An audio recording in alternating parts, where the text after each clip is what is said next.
Aku memanggilmu ke sini karena ada hal penting yang ingin aku bicarakan denganmu, ujar Damian. Ia lalu menarik tubuhnya dari sandaran kursi nyamannya dan kembali melanjutkan ucapannya. Kau tahu kan, Kenzie sedang aku tugaskan membantu Arka di Singapura? Tanyanya sambil memainkan ballpoint di tangannya. Iya tuan, laki-laki berparas tampan itu mengangguk. Selama 3 tahun kau bekerja sebagai direktur di perusahaan ini, aku cukup puas dengan hasil kerjamu. Dan aku ingin memberikan tugas baru padamu, tuturnya. Aku ingin kau menggantikan Kenzie untuk sementara, sampai pekerjaannya di Singapura selesai. Seperti layaknya pemimpin kebanyakan, Damian menyampaikan setiap kalimat dengan penuh wibawa. Sedangkan si direktur menyimaknya dengan serius tanpa mengatakan apapun. Tapi aku tidak akan memberikan tugas ini padamu jika seandainya kau merasa terbebani, karena tugas ini bukanlah tugas yang mudah. Damian kembali menyandarkan punggungnya di sandaran kursi nyamannya. Jika kau merasa keberatan, aku akan memberikan tugas ini pada yang lain, Damian menambahkan. Tidak tuan, suatu kehormatan bagi saya diberikan tugas penting ini oleh Anda, dan saya akan berusaha untuk menjalankan tugas ini dengan baik. Terang pria yang menjabat sebagai direktur itu dengan sopan. Ia bersikap layaknya seorang ajudan yang mendapat perintah dari sang raja. Bagus, balas Damian. Tapi ingat, kau juga harus tetap menjalankan tugas utamamu sebagai direktur di perusahaan ini, Damian menegaskan. Baik tuan, saya mengerti. Pria bernama Arthur itu kembali mengangguk. Damian lalu mengambil sebuah map berwarna biru yang sudah ia siapkan sebelumnya. Di dalam map ini ada beberapa berkas penting yang harus kau pelajari. Pelajarilah. Setelah itu, aku akan memberikan tugasnya padamu, titahnya sambil memberikan map biru itu pada Arthur. Arthur meraih map itu dari tangan Damian. Kau boleh kembali ke ruanganmu. Baik tuan. Arthur mengangguk, lalu bangkit dari tempat duduknya dan keluar dari ruangan Damian. Sebuah senyuman penuh arti terukir di wajah Arthur ketika ia telah berada di luar ruangan sang CEO. Dengan langkahnya yang penuh percaya diri, Arthur berjalan menuju ke ruangannya. Setelah ia duduk nyaman di ruangannya, Arthur bergegas menghubungi seseorang. Halo Nek, sapanya pada sang nenek di seberang telepon. Aku punya kabar baik untuk nenek, lebih tepatnya untuk kita semua, ujarnya sambil melepas kacamata yang selalu bertengger di batang hidungnya. Apa itu? Apakah misi kita sudah berhasil? Tanya sang nenek. Tinggal beberapa langkah lagi, jawabnya. Bagus. Sang nenek terdengar senang mendengar jawaban Arthur. Kita akan bicarakan setelah aku pulang nanti, lanjut Arthur. Baiklah. Arthur mengakhiri panggilan dengan sang nenek. Kedatangan Arthur ke perusahaan Mahardika dan menjadi bagian dari perusahaan itu adalah untuk menjalankan sebuah misi besar yang telah ia rencanakan bersama sang nenek selama bertahun-tahun. Sebentar lagi perusahaanmu, kau dan juga keluargamu akan hancur, Damian, dan akulah yang akan menghancurkannya. Putramu sendiri, William. William bergumam dalam hati. Senyuman seringai yang penuh kebencian kembali terukir di wajahnya Sementara di tempat lain, Rachel terlihat senang setelah mendapat kabar dari William. Tidak sia-sia aku mendidik dan membesarkan anak itu. Dendamku pada Damian dan Bella akan segera terbalaskan. Seluruh kekayaan mendiang suamiku sebentar lagi akan jatuh ke tanganku. Aku akan menguasai semuanya. Rachel lalu tertawa puas. William kini berusia 29 tahun dan selama itu Rachel dan juga Victor terus mencuci otak William, mempengaruhinya dengan cerita-cerita palsu, menanamkan kebencian di hati William pada orang tuanya sendiri, yaitu Damian dan Bella. Sehingga rasa benci itu kini telah tumbuh dan berakar di hati William. Selain itu, Rachel dan Victor mengujadinya dengan kasih sayang yang tanpa William sadari bahwa kasih sayang yang mereka berikan selama ini adalah kasih sayang palsu, bukan kasih sayang yang tulus. Mereka melakukan itu supaya William percaya dengan perkataan mereka tentang Damian dan Bella. Dan rencana mereka pun berhasil. William mau menuruti keinginan dan saran mereka untuk menghancurkan Damian dan keluarganya sebagai pembalasan atas kejahatan Damian yang merupakan karangan dari Rachel dan Victor. Setelah pekerjaannya selesai, William mulai mempelajari berkas yang diberikan oleh Damian padanya.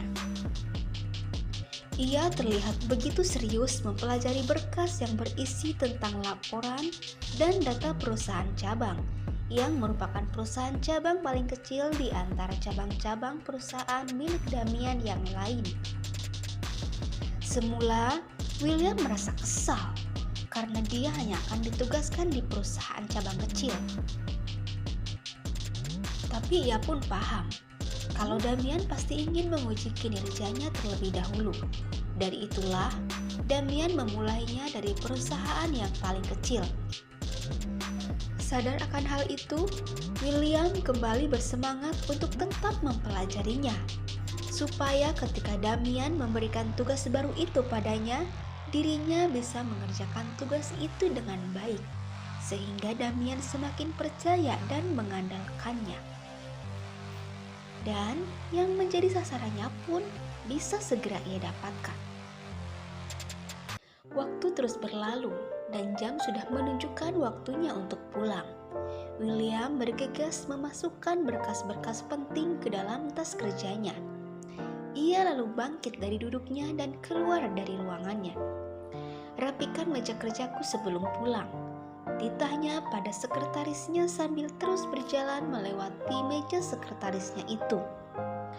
Baik tuan, wanita cantik itu membalas sambil mengangguk. Sebelum beranjak dari tempat duduknya, sang sekretaris memperhatikan punggung lebar William yang berlalu pergi sambil tersenyum lebar. Ia lalu bergumam, "Dari belakang saja, dia sudah terlihat seksi. Oh Tuan Arthur, kenapa kau begitu mempesona? Tak peduli sikap dingin dan aroganmu, aku tetap menyukaimu." Wanita itu tersenyum penuh kagum. Setelah puas memandangi punggung William, sang sekretaris lalu bergegas membawa langkahnya masuk ke ruangan William untuk merapikan meja kerja atasannya itu. Seperti biasa, jalanan kota di jam pulang kantor selalu padat, dan sudah pasti hal itu membuat sebagian pengguna jalan merasa kesal karena mereka ingin segera sampai di rumah dan beristirahat. Begitu juga dengan William yang sedikit merasa jengkel dengan kemacetan itu. Di saat sedang fokus dengan kemudinya, William tiba-tiba sedikit tersentak saat mobilnya ditabrak oleh mobil di belakangnya. William langsung menoleh dan melirik kaca spionnya. Raut wajahnya semakin terlihat kesal. Ia lalu turun dari mobilnya dan melihat bodi mobilnya yang sudah sedikit penyok dan tergores akibat ditabrak mobil sedan hitam di belakangnya. "Shit!" Umpatnya kesal. Sementara pengendara yang menabrak mobil William, yang ternyata seorang wanita, menepuk dahinya merasa bodoh dengan kecerobohannya yang kurang berhati-hati. Astaga, apa yang aku lakukan? Benar-benar bodoh. Elea semakin panik saat melihat William mengetuk kaca mobilnya. Mati aku, dia pasti akan memarahiku.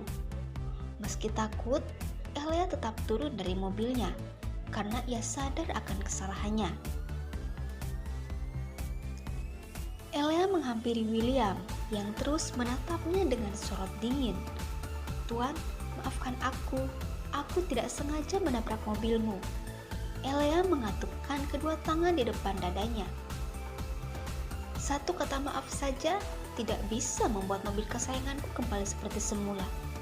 Kau lihat kan, karena ulahmu mobilku penyok," balas William sambil menunjuk bodi mobilnya yang penyok.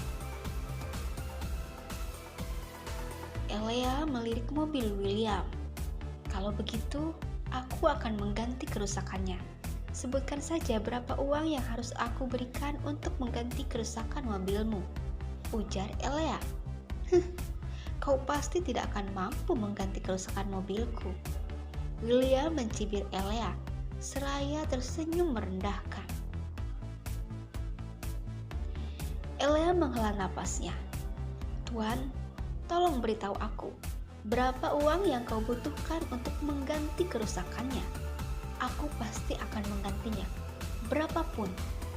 Elea menegaskan. "Lihat, kita membuat keadaan jalan semakin macet. Jadi cepatlah sebelum mereka mengeroyok kita," pinta Elea sedikit kesal. "Kita? Kau yang membuat jalanan itu semakin macet. Kalau kau tidak bisa mengendarai mobil, lebih baik kau naik kendaraan umum saja. Dasar ceroboh," gerutunya. Astaga, pria ini benar-benar menyebalkan. Dia malah mengajak berdebat, bukannya secepatnya menyelesaikan masalah, malah terus menyalahkanku. Apa dia sengaja ingin memperpanjang masalah? Batin Elea. "Ya, baiklah, ini memang kesalahanku. Tapi maaf, aku tidak punya banyak waktu untuk berdebat denganmu." Elea lalu membuka pintu mobilnya dan mengambil kartu nama di laci dashboardnya. "Ini kartu namaku. Kau bisa hubungi aku untuk biaya perbaikan mobilmu," ucapnya sambil memberikan kartu namanya pada William. Namun William tak kunjung menerimanya. Ia hanya diam bersilang tangan sambil menatap Elea dengan sorot dingin yang menyebalkan. Karena kesal, Elea pun memasukkan kartu namanya ke dalam saku jas William, lalu pergi dari hadapan William dan kembali masuk ke dalam mobilnya.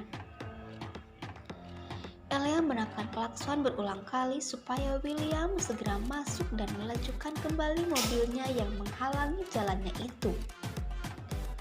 Untuk beberapa saat, William tetap berdiri di tempatnya sambil memperhatikan Elea.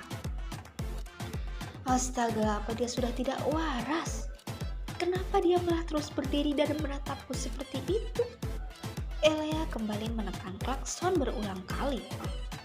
Dan pada akhirnya, William kembali masuk ke mobilnya dan melajukannya. Akhirnya dia kembali juga, dasar pria sombong aneh, gerutu Elea. Gadis itu cukup pemberani juga. Aku jadi penasaran, batinnya. William lalu mengeluarkan kartu nama Elea dari saku jasnya. Ia lalu tersenyum penuh arti saat melihat nama yang tercantum di belakang nama Elea.